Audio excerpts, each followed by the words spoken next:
Imagine if you could get one tool system that could do 90% of your woodworking cuts while barely taking up any workshop space. Wouldn't that be awesome? Well, I've got my hands on a brand new cordless track saw and an innovative new track system with a bunch of very clever accessories from Evolution Tools that have changed the way I look at cutting down wood for projects.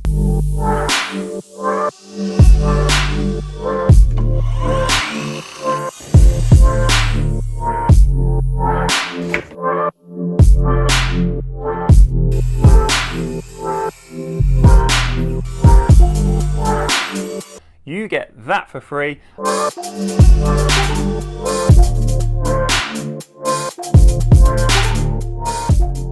What's up woodworkers, Ben here, and Evolution Tools have just released these innovative new tracks that work with their CCSX185 track saw, which I've got here. But interestingly, these tracks and all the accessories are also compatible with a wide variety of third-party track saws from Bosch, Erbauer, Excel, Festool, Hikoki, Holtzman, Craig, McAllister, Mayfell, Makita, Metabo, Shepak, Titan and Triton, just to mention a few. So if you don't want to spend your fortune on their own brand accessories, then you can buy these instead. Now, I'm going to quickly go through the Evolution saw for anyone that's interested. So if you aren't interested in seeing what that saw is like, then skip ahead to find out about the universal tracks and the accessories. The saw is called the R185CCSX185Li. Nice name, Evolution. Maybe I'm old-fashioned, but I liked it when Evolution used to name their tools with names like Fury and Rage. Now I imagine they're trying to make them seem less scary, but if anyone's got any good ideas for a good name for this saw, then let me know in the comments and I'll feed them back to Evolution. Now the only one I've come up with so far is Tracky McSawface. Now I've had a couple of different track saws in the past, and generally when you think of a track saw, you think of a plunge saw, which basically means that the saw has a mechanism that allows you to push the blade down into the wood with the saw flat on the tracks. This one is different though, as it's essentially a standard circular saw with a unique base plate that allows you to use it on tracks as well as on its own. The blade guard on this saw makes it a little clunky when initially setting up for your cuts, as you need to lift it out of the way so that it sits flat on your track. That's why it's got this big old orange lever to grab so you can get it out of the way. A plunge saw does this better, but it's a fairly small concern and you soon get used to it. It's got these little cams here which allow you to snug it up to the track so that the saw runs nice and straight.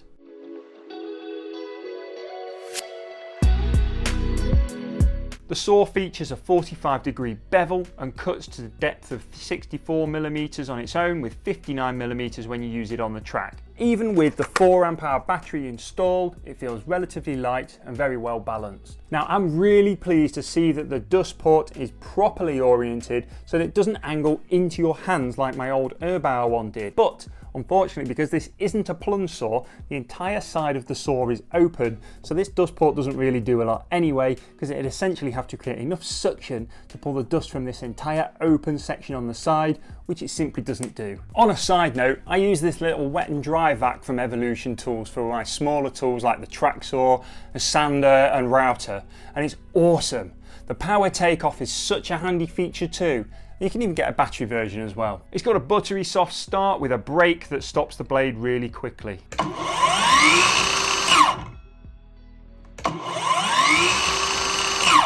It's so much nicer than my old saw. In fact, it's almost as good as hitting the subscribe button. Check out the difference between the two.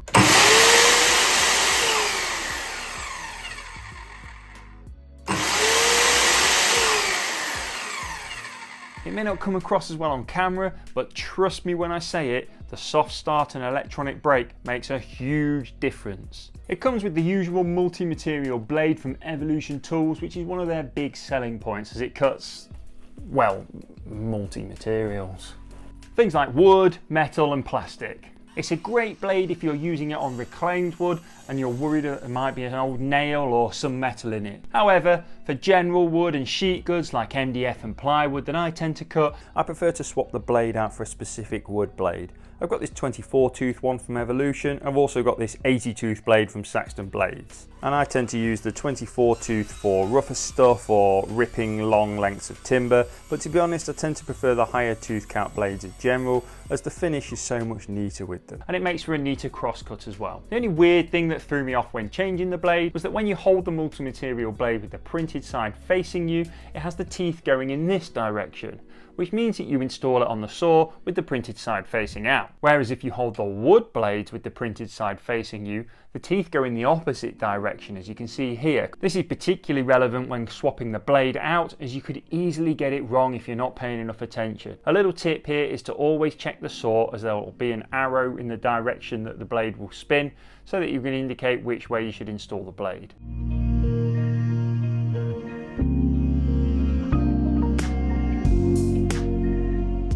Now, if you don't want the saw, or you already have a plunge saw, then you might be more interested in the track and its accessories. This is where Evolution are really showing their design innovation, in my opinion.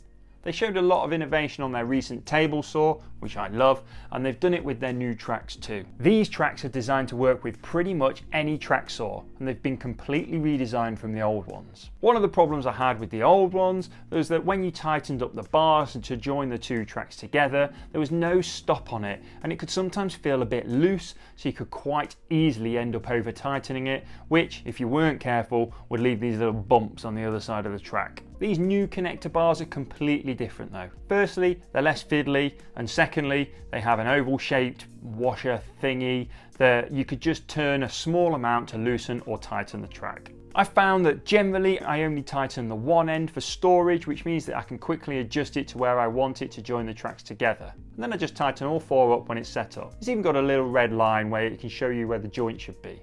The tracks also have this new glide strip, and it makes the saw run effortlessly over the track, and the improved grip on the bottom means that the track is even less likely to move around while you're pushing the saw along if you're not using the clamps. However, I usually use the clamps where possible anyway. The clamps seem to have been improved from my old ones, as they were pretty rubbish and they bent as soon as I tightened them to such a stage that I actually got rid of them and used my old Erbauer squeeze ones instead. But it's clear that these new ones, although very similar looking, are made of a much stronger metal than the old ones. It's just a shame that they've stuck with the screw style mechanism rather than the squeeze ones, which are just so much easier in my opinion. The one thing I do really like about my old tracks though are these tiny little ones that you can use for very short cuts. I don't know if they'll be doing a version of these in the new tracks, but they're so handy for things like cross cutting, especially with the new track square attachment, which I'll show you in a minute, and could be a realistic alternative to having a miter saw if space is an issue. Now let's get on to the things that make this setup a whole new world of awesomeness. The track accessories. I'm really excited about two of these accessories in particular. Firstly, the track square. I always used to line up my track to my mark and then use my speed square to square it up to my wood, which worked but could sometimes be a bit fiddly because you're holding various different things. But now with this track square, I can secure it to the track and square it up to the edge of my material so much easier. This thing is designed to work on pretty much any track as well, and it comes with a standard clip, but also with another one that means you can attach it to pretty much any other track. It also means I can use this for my little mini tracks too from my old system, which is great for anyone who doesn't have a miter saw, or if your timber is too long, as you can easily and quickly make cuts against your line with it across a board when breaking things down like long 2x4s. I used to do this with my circular saw and speed square, but I had to measure the distance from the blade to the edge of the base plate on my circular saw to then line up my speed square and then make sure I hit the line. This gets rid of all of that, as I can just line up the track to the line with the track square attached. It'll then always be square and I can just make the cut. The next great feature is this dust hose channel thingy. This is so simple, but if you've ever used a track saw with a dust hose on that drapes over the end of your track, then you'll know how useful this little doohickey will be. You get the same issue with a power cable if you've got a corded saw too, as they both tend to end up catching on the end of your tracks without this attachment. It just slots onto the end of the track really easily. Don't forget to stick around until the end of the video and I'll let you know how you can get a free one of these with the link that I'll leave in the description. Now the last accessory that they've brought out for it is this little stop, which lets you set it up on your track and stop your saw wherever you want it. To be honest, 99% of my cuts with a track saw are all the way through, so this might not be used as much as the other two, but because it's so small, it certainly doesn't hurt to have it stored in your bag in case you ever need it. Speaking of bags, I got one of the new track bags with my new tracks, and this thing is also better than my old one.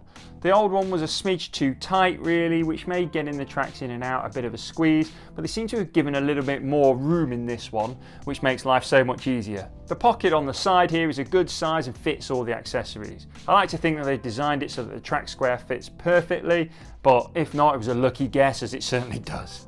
You can add the clamps in too, so that you have everything you need all in one bag, which is really handy. If you decide to get any of the stuff from Evolution Tools, I've got some special offer codes and links in the description for you, so be sure to check them out. And if you order the new tracks, you'll automatically get a dust hose clip added to your basket, which will get discounted to zero cost when you check out.